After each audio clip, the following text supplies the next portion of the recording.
Here we go. Rundown on Anaheim 1. Thanks for tuning in on 180 Block Pass. Please like, comment, subscribe, all the things. Because apparently if I don't say that, no one does it. So that would be well appreciated. If you're one of those guys like my husband and you accidentally like it and then you unlike it, like, you suck. You're helping nobody. That's okay. I'm done. Anyway, back to Supercross. I'm just a mom trying to make it, okay? Is that okay with everybody? Can I do that? You see how this morning's going for me. H1, heat. Why did I write Q like a retard? Now that I'm done with my rant, because let me tell you, my son has already pissed off the couch and took his diaper off in the span of 15 minutes. So this should be fun. All right, so at Anaheim 1, Heat 1, 250s, Cole Davies sneaks up on everyone, gets the whole shot, and says, I'm here for a reason, boys. Let's play. And I love that. Dude was in Futures last year, which feels like yesterday. And here he is up front. I know it was just a heat race, but listen, that's insane. 17 years old, so he's only going to get better with time. He's going to bulk up. He's going to get stronger. Mentally, he's going to develop more. Like, everything is looking up for this guy. Last year, they said, hey, man, if you don't do well, like, you're going back across the pond and you're going home. And he said, I'm here to stay.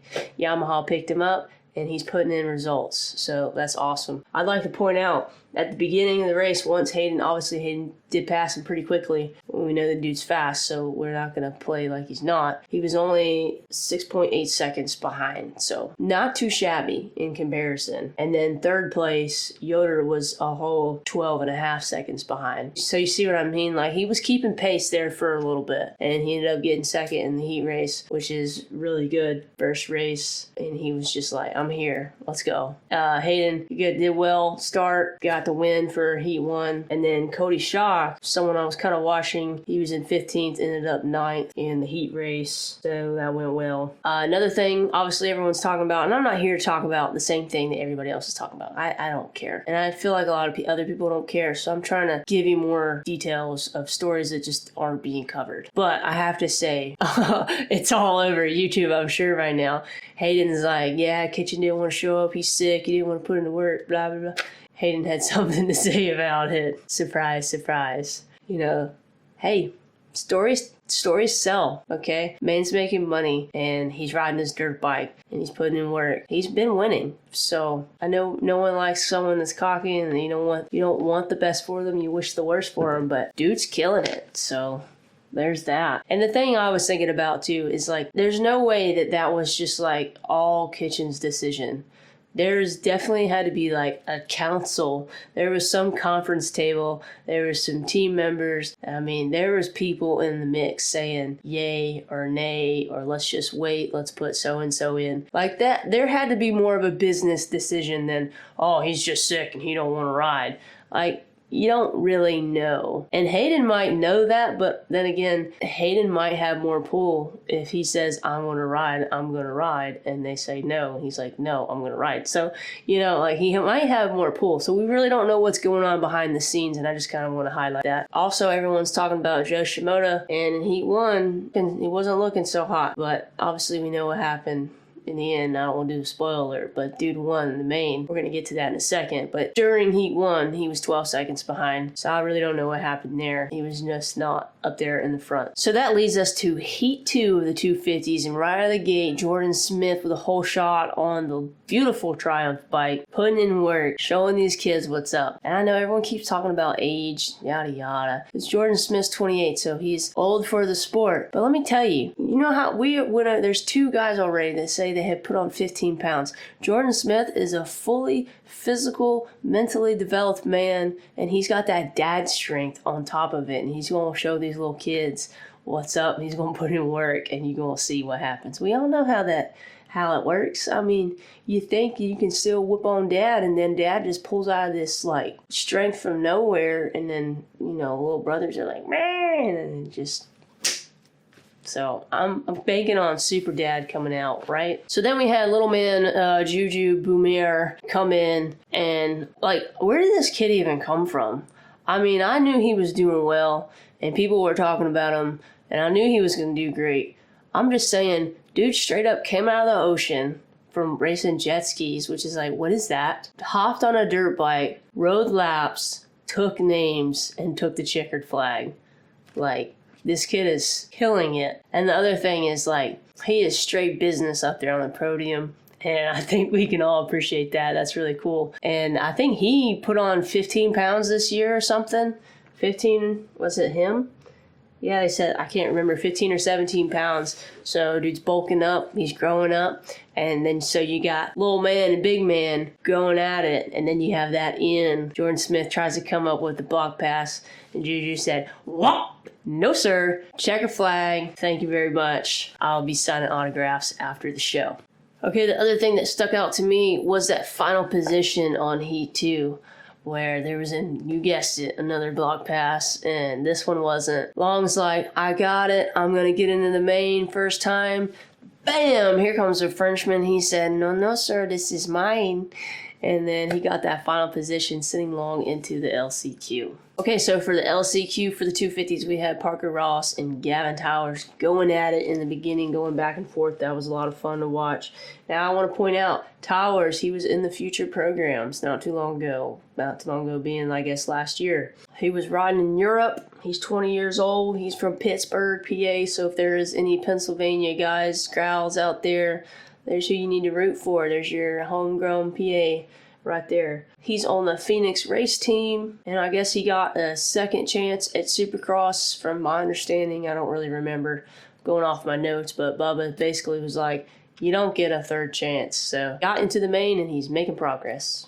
And then Avery Long missed it by one position, ended up in the LCQ. He did get third, so he did make it into the main. So that brings us to the 250 main, where it counts, where you're going to put all your gold coins and cash them in, where you're putting in your tickets. Anaheim won. Joe Shimoda came out of the gate, and he said, you know what? That was a bluff. This is mine. And he took it. And it was his first Anaheim 1 win, so congratulations for Shimoda. And apparently it was his third career win there in the main, so just stacking numbers. Let's go. Then off the start, we had Deegan go down. There was a lot of crashes in the start. That must have just been a hairpin turn right there and people trying to get in and get out, and it wasn't working for a lot of people. So lots of crashes there, but no significant damages to anybody. That's good. That's what we're hoping for. So now Deegan was playing catch up through the race, then back to Boomer holding on to second place, keeping the pace, not too far behind Joe, only behind him by a second and a half. So he kept up the pace about halfway through the race, and then he started getting a little further back when it comes to the time slots. But he did keep the pace, and he did not let him just get away. Not entirely. Jordan Smith ended up finishing third overall in the main, but he did not get there easily. He ended up going down in the inside turn. They were talking about his back tire on the rut or something, but if you look at the camera angle,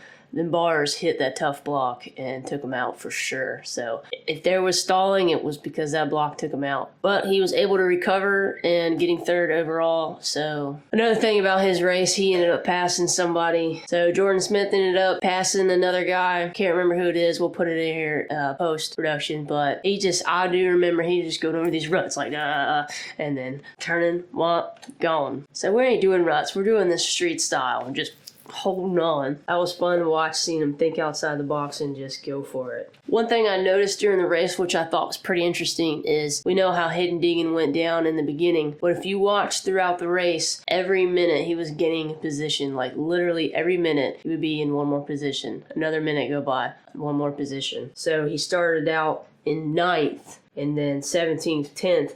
At the 8-minute marker, he was in 9th. At the 7-minute marker, he was in 8th. At the 6-minute marker, he was in 7th. At the 4th, he was in 6th. So by the end of it, there was a 5-second gap, but he started out once he was going up through the ranks with a 13-second gap from the position that he ended in. So he gained 13 seconds from the 8-minute marker to the end of the race. He gained a whole 13 seconds, so that's pretty impressive. So did well, recovered, made up some point loss from that fall in the beginning, and put in work. What more can you ask for? His teammate, Cole Davies, who we mentioned and talked about in Heat 1, who got that whole shot and second second place for the heat. He did pretty well in the race too. He didn't start out great. He started out in 20th. So he went from 20th to 11th. And for a first-time guy, that's pretty dang good. Ended up 10th place. So in 4th place, we had Ryder D. Francisco. I'm just going to call him Ryder. D. Francisco. Diff.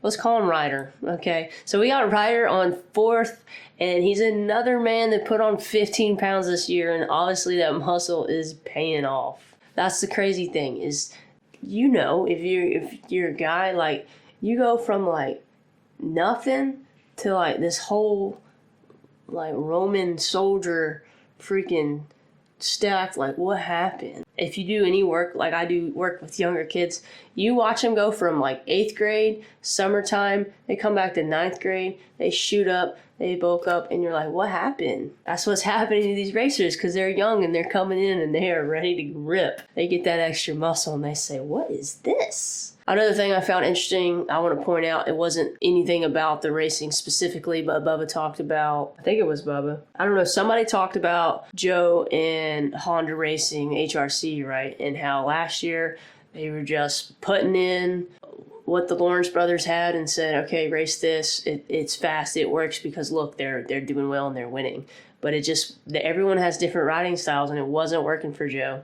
And clearly, they didn't ask him what he wanted until halfway through the season, from my understanding, and then said, all right, well, what do you want to do? And then he started getting better. And then this year, he's got the bike set up for how he likes it.